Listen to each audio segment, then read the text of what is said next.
Alrighty, everybody, we're in. Now, we have a job to do.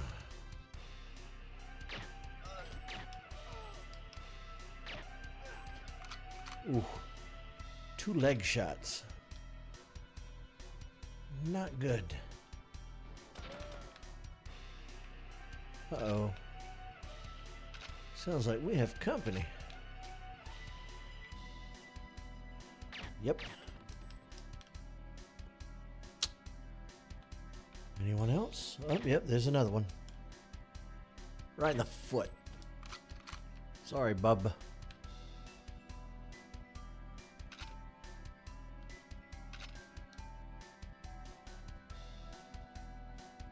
We'll stick to the PP7 as we round this corner. Now how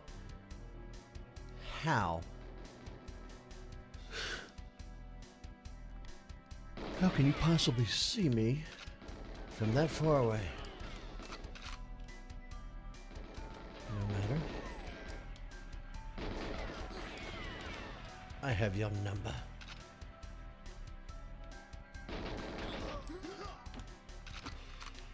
Hey, boys.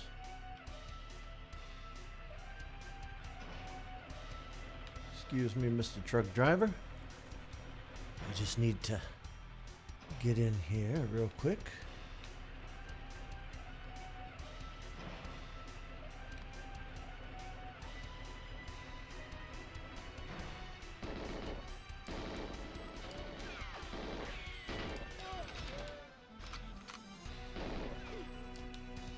Oh, you didn't go down the first time, huh?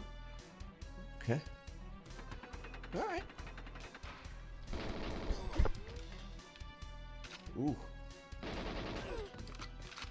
Nope. Can't have that. Ah, what have we here? I do believe we have a covert modem that we can attach to that bad boy. Send some data back to Q.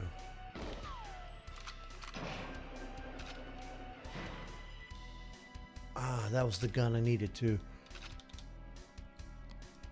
I always hated having to circle all the way back around when it came to switching the guns.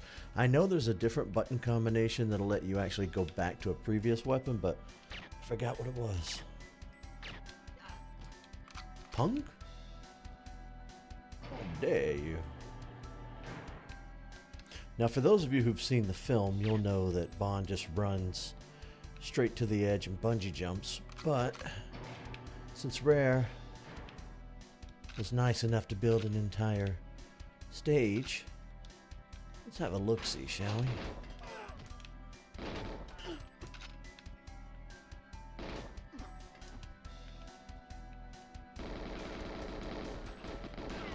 Yeah, there are a lot of guards down here.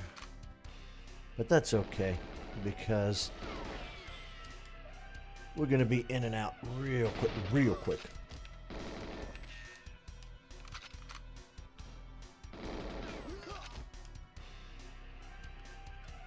Anybody? Nope.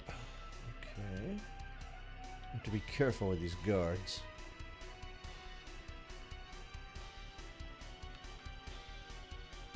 We're not being followed? Okay. Excellent.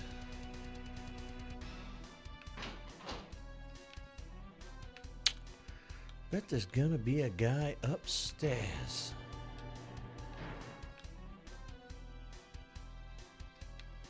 What do you bet? There he is.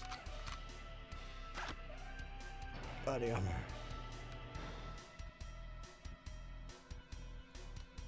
Oh, right. And as I was saying, there is a control room, kind of. Nope. Get your head in the game. So this was my introduction to first-person shooters, and I guess objective-based gaming, because I didn't play Doom or Quake. GoldenEye was my first. Of course, I grew up on James Bond. I was always a James Bond fan, so... Punk? Where? He looked dead at me.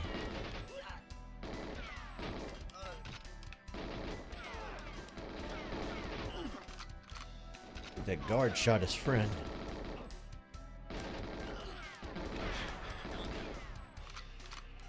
I think the box got him. The crate got him.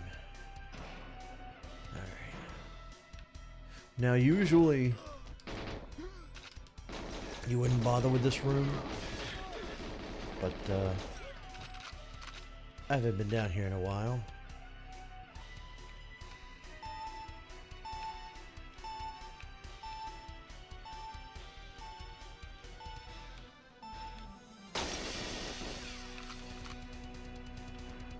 Sweet. Then there's always the cliche of the exploding chair for no reason.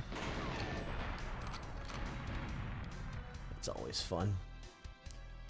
But the hours that I spent playing this just for fun, playing with a Game Shark after the game was finished, playing with the codes after I'd long since finished the game.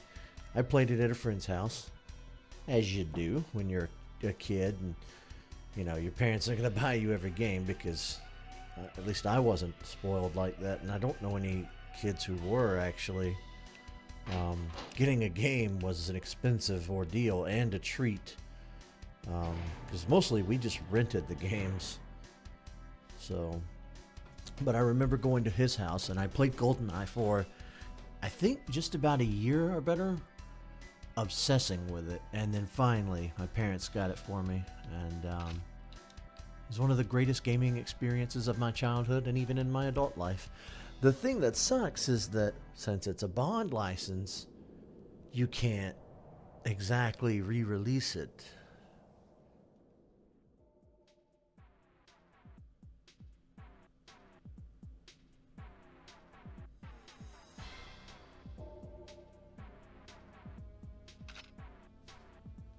Alright, we're inside. Let's do this. As I was saying a moment ago,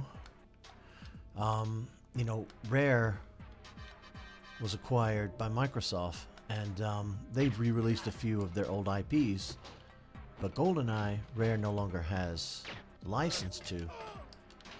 They do for the engine. That's why they made Perfect Dark. But Perfect Dark was also a 64 game. So... But there have been fan recreations. GoldenEye Source, which I play from time to time. Not that I'm any good at it, but I will play it. It's multiplayer only, no campaign. Unlike here, where we're playing through a campaign. Of course. I can't believe he just gets shot and then just does nothing. Hi. But GoldenEye Source is just GoldenEye made in the Source engine, and it's pretty fantastic. There have been a few attempts to utilize the GoldenEye namesake only. There was GoldenEye Rogue Agent, which was a game that had nothing to do with this game or any of the scenario characters, any of the story plot, anything. I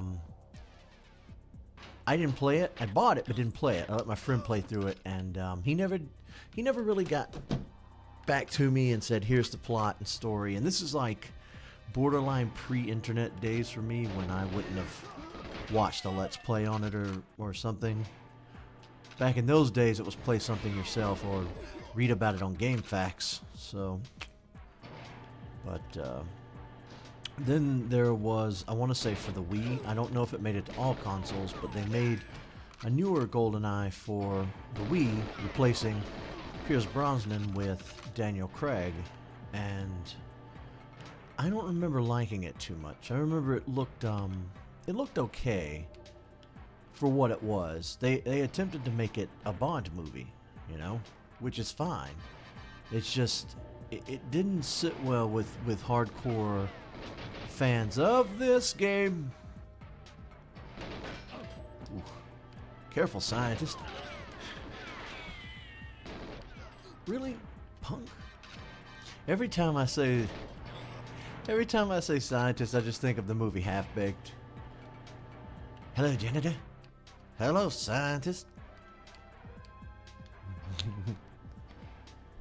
It's another one of those movies I must have seen 1,000 times when I was in my teens, I want to say. Boom. Now, Rare, I think I may have said this in another video, I'm not sure. Rare was my favorite company, even over Nintendo. I mean, Rare was it for me. They made all the games I cared about. They were really good at their job. And I've never really been a fan of Microsoft. I'm hesitant to kind of defame them because I don't want to get into that territory. I don't want to be that kind of guy. But I don't know. I've just never cared for Microsoft. I have a problem with monopolies. I have a problem with companies that get a little too big for their britches, and Microsoft definitely fits that bill. When I tell my friends that, they're like, "Oh, precious Nintendo fits that bill too." Yeah, well, the thing is, I like Nintendo and Sony, and every now and then, even though they do something, you know, undesirable as far as business practices might go. Oh crap, I shot the scientist. At the end of the day, there's still no Microsoft, but I don't know, I'll come around on Microsoft. I'll quit giving them crap eventually. It's just Windows kind of makes it hard for me to do. And they bought Rare, then screwed up Conker's Bad Fur Day. They played around with that, and then Banjo Nuts and Bolts I was not a fan of. My friend loved it, but I couldn't get into it. I was like, how can you do this to Banjo and Kazooie? You know, I love those characters a lot, and I'm not on board with what you did at all. Sorry. Sorry. Get out. Jeez, that's loud. I will tell you this. I never have been good at gaming. I'm kind of a lazy gamer. I will learn how to play a game and learn how to play it like the back of my hand, but only on easy or normal. I wouldn't take the time to learn how to play it on advanced or anything like that. So like with this game, there's agent, secret agent, 00 agent. You know, you can kind of figure how that goes from there. Punks. Hey, you close me off in here. I have to set these mines. Hey, it's 006.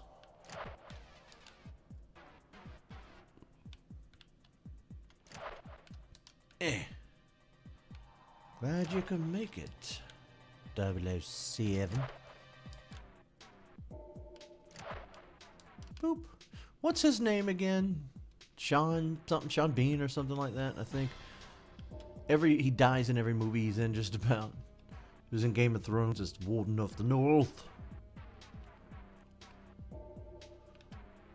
Mr. Stark. Fit.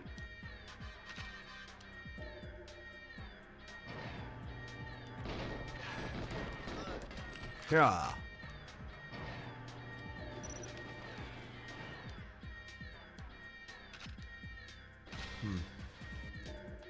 Looks like we have company.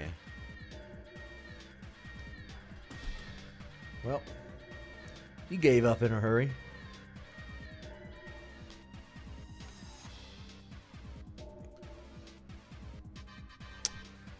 Yeah, I'm thinking no.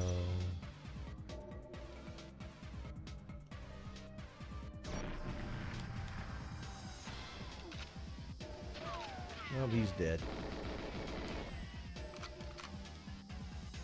Alright, let's see. This is gonna be tricky. Hey guys. I need some of your ammo. I guess not, I'm maxed out on ammo. Take that back. I lied.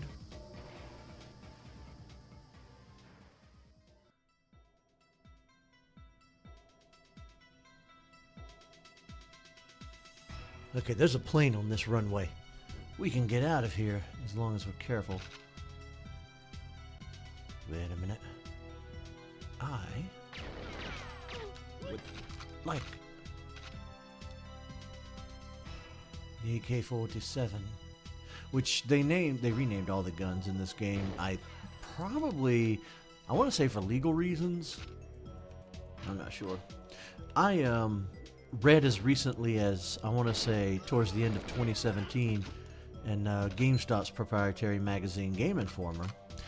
GoldenEye was originally going to be a rail shooter, and I read a lot of other things. It was a very fascinating article. It was filled with information that we just didn't have in the 90s. Like, the film came out in 95, the game in 97. It was towards the tail end of the century there. The millennia as well. And, I don't know, like, we were young enough, yet old enough for it to be appropriate. Like, we knew the difference between... I know this is going to sound dumb, but we weren't stupid. I mean, we knew the difference between playtime and real life. And, you know, you hear about all of these things today. Like, just today or yesterday, I want to say yesterday, there was a shooting in a school in Florida, and it's very unfortunate. And I usually find myself on what I feel is the common sense side of most arguments, especially with my mom or my parents in general. You know, they're very conservative and Southern and Christian, and I usually tend to disagree with pretty much all of that. But with the gun thing, there's no side to be on, really. It's a very...